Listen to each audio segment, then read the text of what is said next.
So, I just got a copyright claim from ABS-CBN. ABS-CBN ah. Stop hitting on the little guys. Ano ba yan? Hi. So, I'm gonna remove the copyright claims na clips and I'll re-upload. Midnight Sabaw.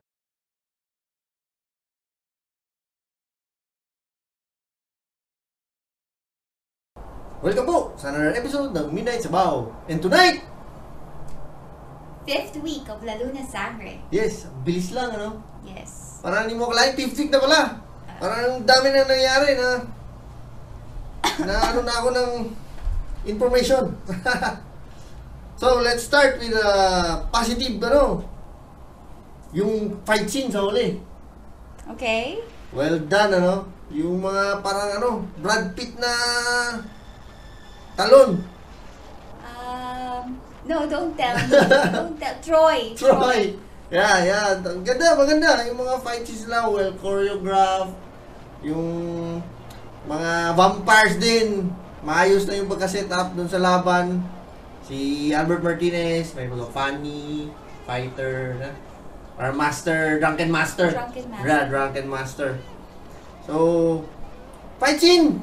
Wala na silang problema sa fight scene. So, maasahan natin na And yung bagong weapon, yung they upgrade, Albert Martinez upgraded. Oh yeah, they weaponized the Moon Chasers. Oh, diba? So, in-upgrade yung weapon ni Daniel Padilla, so he kind of looked like Daredevil. Ha! Tumataas, bumababa. Yeah. Tapos yung mga secret, parang secret agent weapons na tinatago nila. So, with na hair, okay. Sa ganyan na aspect, parang medyo almost perfect na nila yung mga ganun. Sa mga fight scene. Sa ganun, wala na silang problema doon. And then sa sa mga support ni Malia. Parang pinapakita nila na dumadami na yung mga support group niya. Starting with yung Luna na nag-survive. Si Paula Ravales. Oo, nag-survive pala siya. Hindi natin nakita yun, na nag-survive siya. Yeah, ito nakagat siya. Oo, akala ko patay na siya. But then, pala siya, parang nandun din yung aspect ng, ng PTSD. Post-traumatic stress Yes, disorder. and yun nga, ang ganda ng pagkapasok nila doon na magsusuicide bomber na lang siya to end it all. And then, I like that scene. The way that scene was very intense. Konti lang yung time na nakilala mo siya, pero yung sa, scene na yun, parang napaka-intense eh. Yung pupunta na siya doon, tapos sasabog na siya dapat, tapos na just in time na rescue siya ni Malia. Na-rescue na intervene. Intervene ka. And yun nga, as it progressed din na si Jake is nag-ano rin sa kanya. Parang additional support group ulit si Jake. Kasi di ba yung Luna, si Jake. At hindi pa natin na-mention si Tristan din, parang in-introduce na direct link na siya kay Malia, kay Mio pala. Mio. And yung family rin ni Mio, ang ganda rin ng pagka-set up sa kanila eh. In character talaga, true characters talaga, like yung problema dun sa pagnanakaw ng bata. Maganda yung pagka-set up. Tapos, which leads to dun sa meeting nila with Tristan ulit. Diba? Kasi it connects eh. Ang galing na si Tristan, nangangailangan siya pera, so kailangan niya mag-withdraw. So, biglang nangangailangan din ng pera yung so ninakaw. So, one thing leads to another na maganda yung pacing niya eh. I liked how they built their meeting. Yung dun sa bangin, diba? So, no, sa hole. Sa manhole. Manhole pala, manhole. Yeah. Ang daming ganun. Ang daming yung nakikita ganun sa Metro Manila. Hindi ko, nagulat ako na iniwan na walang Naku, marami yung ganun. Lalo na pag umuulan yon, tapos napupuno yun ng tubig. Naliligo yung mga bata doon, tapos pag ma-accidente ka. No, I remember yung sister ko may scar sa leg. Oo nga. Kasi nahulog na pala siya sa Well, anyway, hindi naman ganun kalalim. Grabe yung lalim naman ng bangin na yun. Well, it was nice kasi prior to that scene, yung fortune teller Oo nga, yun pa. Magaling din yun. So yung fortune teller may na-feel na siya doon sa bangin na may mangyayari doon. I like that It's part. a manhole, not a Ay, bangin. sorry, bangin. Manhole. Ano naman ang masasabi mo sa pangatlong pagtagpo ng ating mga bida? Pangatlo na ba? Binilang mo? Oo, di ba yung una yung mga bata. Tapos yung susunod yung ano, yung concert. Oh. Oh, tapos ito pangatlo na sa bangin, sa foxhole. Oh. Manhole. Di ba? That was cute. Oo. Kasi hindi nga siya na-recognize as a girl. Oo, bakit hindi na recognize? Ha? Ay, ano mo na, hindi. Kasi bugbog si ano nun eh. Bugbog si Malia nun, kaya hindi talaga niya mapapansin kung Ano sino ka ba yun. nung naka-wig siya, naalala niya? Hindi na siya bugbog nun eh. Ay, ano? Hindi, naisip niya talaga as a guy, si Mio. Nung nag-bump sila into each other na naka-wig si Malia, na-recognize niya na yun yung nasa jeep. Natuwa ako nung ano, tinigilan siya sa lakas dito. Oo, yung so cute ng mga parts na yun na nagwa-wonder siya, vampire ba to? Chinek pa yung ngipin eh. That was cute. Hindi ako magpapahawak ng mouth sa Inspection stranger. gusto kitang ihari. Paano kung meron ka palang ano, mga sakit-sakit dyan, makikita yun sa bibig eh. What? Herpes? What? Yun. That was cool, kasi nga, I knew na kaya niyang umakyat mag-isa. Oo nga, na-predict mo yun, di ba? Na kaya naman niya yan eh, bakit hindi niya kailangan ano? Kaya nga nagda-doubt na nga sa kanya si, Ang Tristan galing, na tao ba to? tao or vampira. Yeah. Ang galing nga mag-isip ng mga ano, no? Ng mga pagtatagpo, ano? What type ko yun, yung part na yun? Yan, napaka-original eh. Wala akong ibang maisip na ganun na tagpo ng ano eh, ng love team or ng kung ano, mga scenes sa Oo, movies. tsaka yung babae yung inapakan niya, tinungtungan niya dito. Hindi, akala nga niya lalaki. Malakas na talaga si Pero yung sa Talier naman, Oh, pinagdududahan siya, bading ba to or what? pero kung ako, pag makita ko, baka isipin ko tibo. Oo nga. O nga, Isipin pero mo. i-introduce kasi siya na lalaki. Oo nga kasi, pero nakita mo naman yung face kasi ni Catherine, napaka-feminine, di ba? Oo, So, isipin mo tapos ang na... kinis, kahit na tinatry nilang i-masculine eh, ang kinis. So, isipin mo parang, Bakla yata to. tibo, kasi maliit din. Hindi Hmm. siya masculine eh.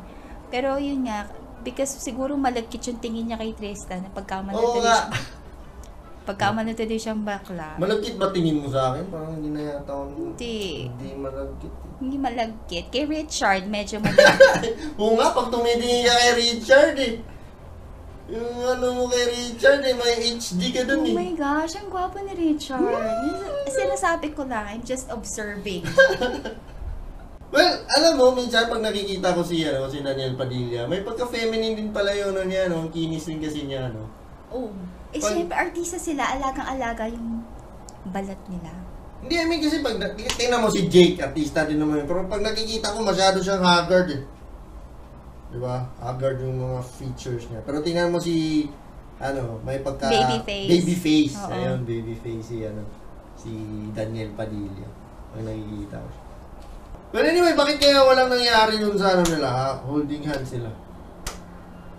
Diba dapat... Yeah, I mean, Mio anticipated it. wala eh. Tapos So, wala. dapat malaman din natin kung bakit. Probably because, she's getting stronger. Ganun ba yun?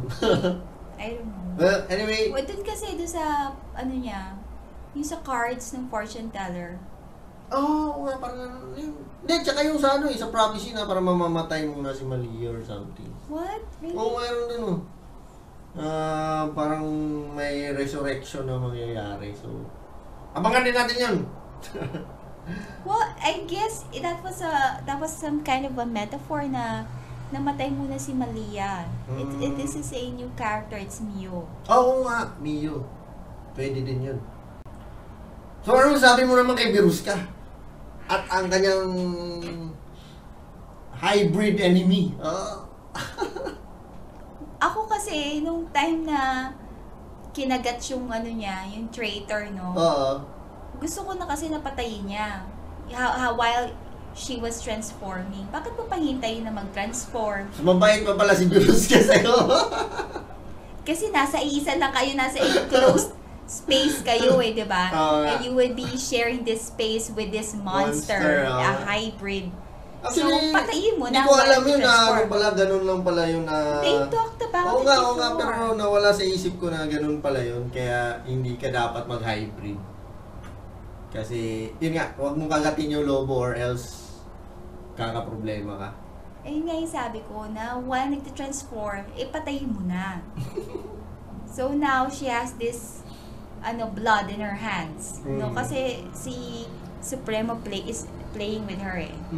Si Supremo is playing with games with her. So now she has blood in her hands. Malay mo may PTSD rin siya after. And si wala siyang ginawa eh. Wala siyang pinatay, di ba? Alam mo yun, it's like sinister. Yeah, it was sinister. Yeah. Si Jake naman, sabi niya sabi niya kay Katlea, hanapin niya mommy niya. Si Malia pala yung unang. Jake! But you know, he's a very loyal friend. Yeah, I like nga yung character niya eh. Parang, alam mo yun, pag nagkakaproblema siya, like yung inaatake siya ng vampire, parang naano rin ako na, hey Jake! Kaya akala ko siya yung nahuli, di ba? Oo. Yeah, he's really strong.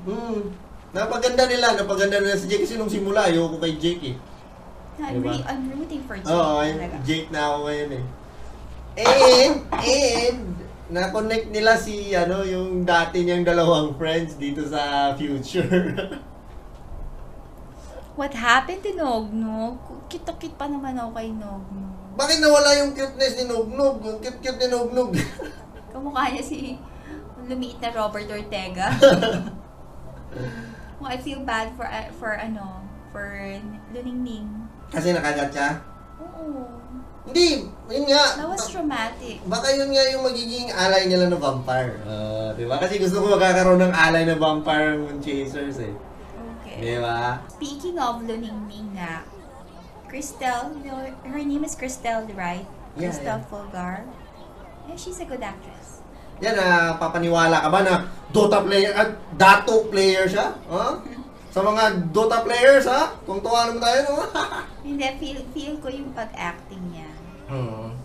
Anong masasabi mo na biglang ang galing na ng mga moon chasers lumaban? I hated that part. Actually, kasi diba you were saying na maganda yung fight scenes. Ganyan. Yeah, maganda yung fight scenes. Nababother ako the entire time kasi parang, how the hell that happened? Oo nga, parang hindi nila na-justify bakit all biglang of a sudden, magagaling na sila. Binigyan na sila ng weapons, you know na what to do with them? Yung gusto ko naman, yung naman doon, yung parang na-justify, syempre si Tristan, di ba? Magaling na yun. Tapos yung dalawang parang fighters din nila. Yung kasama niya mag-training. Kasama niya mag-train. Pero yung iba kasi hindi nila na-justify paano sila nag-training. Kasi di ba nga with the DJ, oo nga, tapos takot sila dun eh. Hindi pa sila marunong lumaban, tapos biglang... all of a sudden, they can kick and... pero I think pwede pa nila yung ma-justify eh. No, I mean, they could have shown na Albert was training Oo them. nga, pwede nila ipakita Pero it was yung such sa a mga short susunod span, na, it was a short span of time. Tapos you will be fighting against vampires with super strength. Biglang ang galing-galing mo na kaya mo mag-match with them. Parang nakakaasar yung part na yun. Asar talaga ako. Yeah, but I think pwede pa nila yun ma-resolve. Like, they have this potion, di ba? Para may iniinom si Albert Martinez. Kasi iniisip natin na alcohol lang yun eh, yung iniinom niya. Pero baka meron pala silang ganun na pag iniinom mo yun, lumalakas ka. Or baka yung mga moon chasers nilalagyan niya ng something dun sa mga inumin nila para lumalakas sila. I haven't shown that scene. Series to eh, they will show it sa future. Parang Okay, ganun. but it kind of makes me think that maybe Albert Martinez is some sort of vampire. Baka blood Oo nga, yung para iniinom siyang niya. something else, Baka hindi parang alcohol ganun. yung laman ng flask niya. Pero tingnan mo, meron siyang mga gadgets din eh. Like yung tinatapon niya na sleeping, di ba? That was cheesy for me. I didn't.